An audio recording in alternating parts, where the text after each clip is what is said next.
You see the same movement on every single good corkscrew in the world to various degrees depending on the situation, the speed, the width, among other things, but it's never deliberately practiced besides at Train 2.0.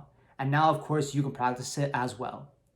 What's going on, everyone? Spencer here, and welcome to episode 1, part 2 on my journey towards mechanics mastery.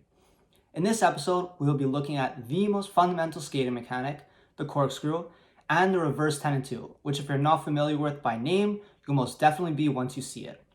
As always, here's my practice plan. You could pause to read if you want. Let's not waste any time and let's get right into the cues I was working on in my corkscrew. In my corkscrew, I was working on 3 cues that all work together. The first one was getting aggressive heel pressure. The second one was softening my shin angle. That means dynamically having the knee move forward and back over the toe. And the last one was staggering my feet vertically.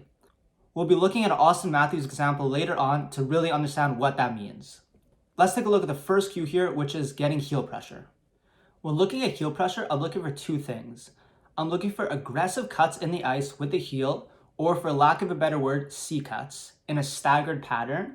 And I'm also looking for the toe lifting up. So both these are good signs that I'm getting good aggressive heel pressure. Let's start off by looking at Connor McDavid's corkscrew. And really he's only doing about 2 reps here. But on both these reps, you notice his toe lifting up and he's aggressively cutting with the heel of the skate.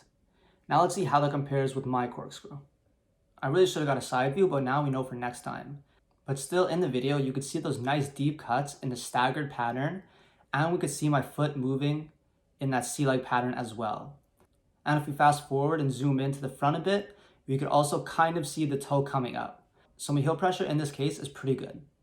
As for my execution on heel pressure, I would give myself around the 7 out of 10, which is really good and enough to either lock in the cue or move on to the next cue.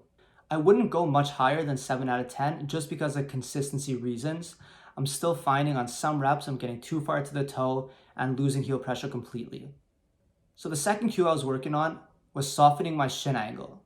What we're looking for here is the knee effortlessly moving over in front of the toe and back. Let's check out Matthew's stationary stick handling. This clip does an amazing job of showing soft ankles and soft shin angle. And it goes to show you that the skating pillars transcend into stick handling and really every single movement in hockey. So that means if you don't have much ice to work on, you could still work on your skating mechanics and pillars in a stationary stick handling or corkscrew like Matthews is doing right here.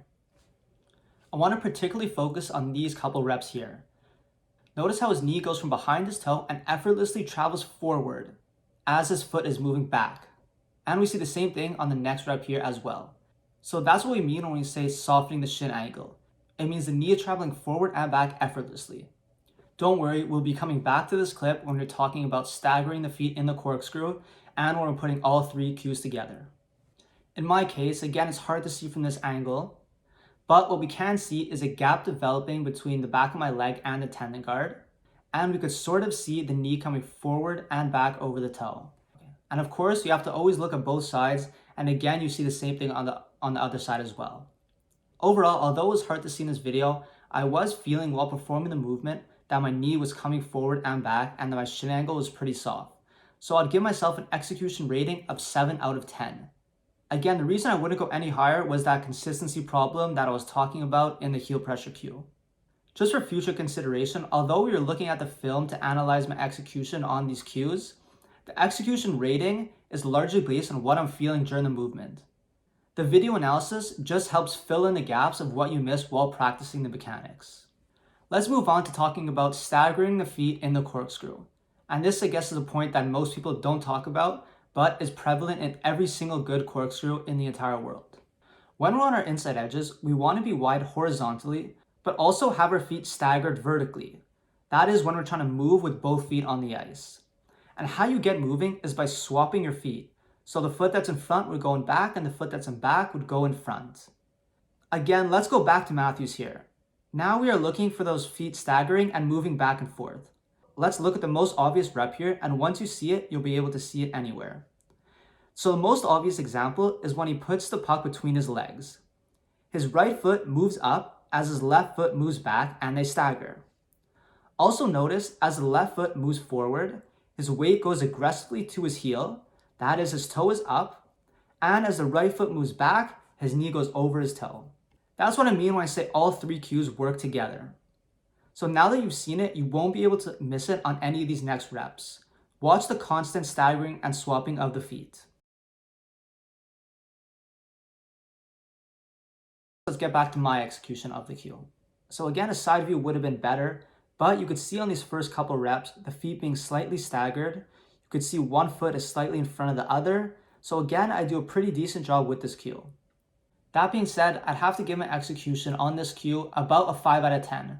That is because I found I did a better job executing this cue when it was my main focus, and I think I could have done a better job in this case. I'm also finding that sometimes my foot is traveling back, my weight is getting too far to my toe, and that's when I'm losing the heel pressure and the consistency problem that I talked about in the first cue.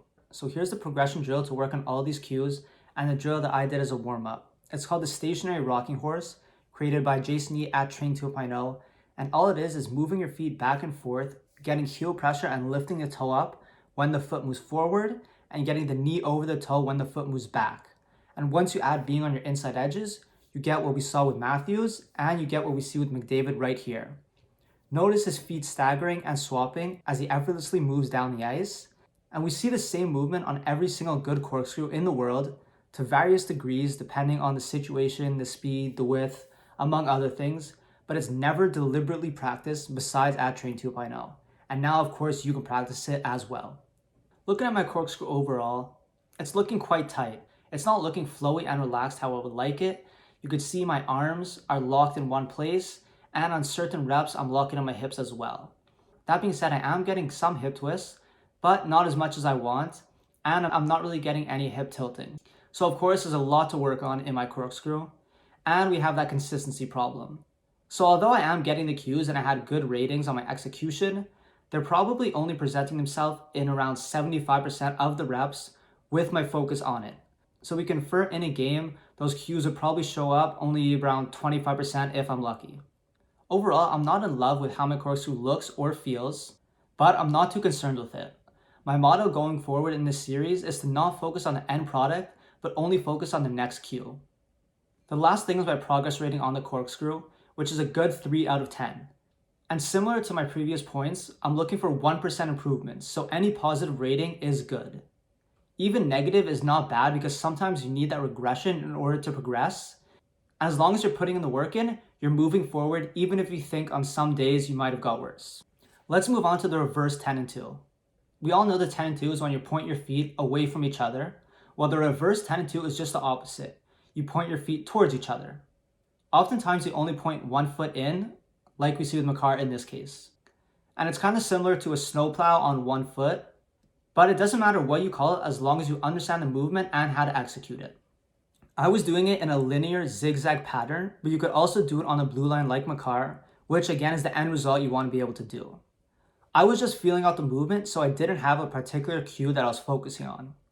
What I was feeling though was something off with my backward C-cut / 10 and 2 on my right foot. I initially thought it was a lack of hip drop. As you see here, this side is way more tilted than the other, but if I'm going to be honest, I think that was just a bad rep. Or maybe it could have just been awkward to puck handle that way, but it presented itself with and without the puck. I shared these thoughts with Coach Frank, and you'll be surprised that the cue he gave me had nothing to do with the back foot at all, but everything to do with the front foot. But you'll have to wait for next episode to find out that one. Ice in my veins, I've been driving this train. Years in this lane, there's no stopping this flame.